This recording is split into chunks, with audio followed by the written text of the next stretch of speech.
นญาติโยมทั้งหลายก็อาตมาภาพจะมาเว้าถึงการเอาใช้ชีวิตประจำวันอยู่ทุกมื้อนี้เฮากำลังเรียนรู้จากธรรมศาสตร์หรือว่าเฮากำลังเพลินจากธรรมศาสตร์อยู่ถ้าเฮาเรียนรู้จากธรรมศาสตร์ชีวิตเฮาก็จะเบิกบานแจ่มใสและสะอาดและเมื่อเฮาเรียนรู้ให้เข้าใจถึงสิ่งที่เกิดขึ้นตั้งอยู่ดับไปให้แจ่มแจ้งให้รู้จริงเห็นแจ้งในธรรมศาสตร์ชีวิตเฮาก็จะบ่ทุกข์เพราะธรรมศาสตร์ได้สอนเฮาให้มีปัญญาแห่งการดับทุกข์หรือมีกับความสุขมาจากธรรมศาสตร์ได้เฮาบ่ฮู้ในธรรมศาสตร์หรือบ่เข้าใจเฮาก็ย่อมเป็นทุกข์ใจโทษว่าเฮากำลังถูกนินทาอยู่คำนินทานี้ก็อยู่ในโลกธรรมทั้ง8ก็คือโลก8อย่างนั่นเองแต่นี่นินทาเฮาบ่เข้าใจว่านินทาเฮาอาจจะคิดในทางที่บ่ดีว่าเขานินทาเฮาเฮ็ดหยังหรือว่าเฮามีดีกว่าเขาหรือบ่คิดแบบนั้นอาจจะผิดเพราะในโลกก็มีนินทามีสรรเสริญเมื่อสรรเสริญเฮาอาจจะ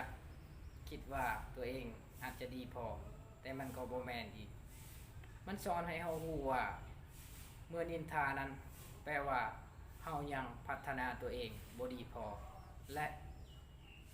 สรรเสริญนั้นแปลว่าเฮากำลังพัฒนาตัวเองสูงอีกระดับหนึ่งในชีวิตกลับมาการที่เฮาพื้นธรรมศาสตร์วันนี้เฮาพื้นธรรมศาสตร์พื้นใดๆก็คือเฮากำลังบ่อยากให้มันเกิดขึ้นสิ่งที่กระทบใจให้เฮาลำบากหรืออยู่ยากในสภาวะทุกข์อาจจะทุกข์ในทางที่ให้ประโยชน์อาจจะทุกข์ในทางที่เป็นประโยชน์แต่อาจจะ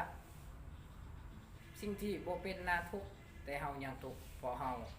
ยังบ่มีคติธรรมใจหรือคติธรรมที่อบรมใจตัวเองให้เข้าใจเมื่อเฮาพื้นเฮาบ่อยากตายเฮาบ่อยากแก่เฮาบ่อยากเจ็บก็เป็นไปบ่ได้เมื่อเป็นแนวนี้แล้วเป็นหยังล่ะเฮาจึงมาพื้นเฮามาเรียนรู้เฮามาศึกษาและก็มันทำความดีเพราะธรรมชาติกำลังบอกให้เฮารู้ว่าชีวิตเฮากำลังสั้นลงทุกมื้อและก็นับมือยาวไปหลังนับมือสั้นไปหน้านี่แหละธรรมชาติกำลังสอนให้เฮาแต่เฮาไปพื้นมันเองชีวิตก็เลยเป็นทุกข์ฉะนั้นขอให้เอาตนญาติโยมทั้งหลายจงอย่าพื้นธรรมชาติแต่จงเรียนรู้จากธรรมชาติและเข้าใจธรรมชาติให้แจ่มแจ้งตามองค์สมเด็จสัมมาสัมพุทธเจ้าที่พระองค์ได้ตรัสไว้ในธรรมที่เป็นความจริง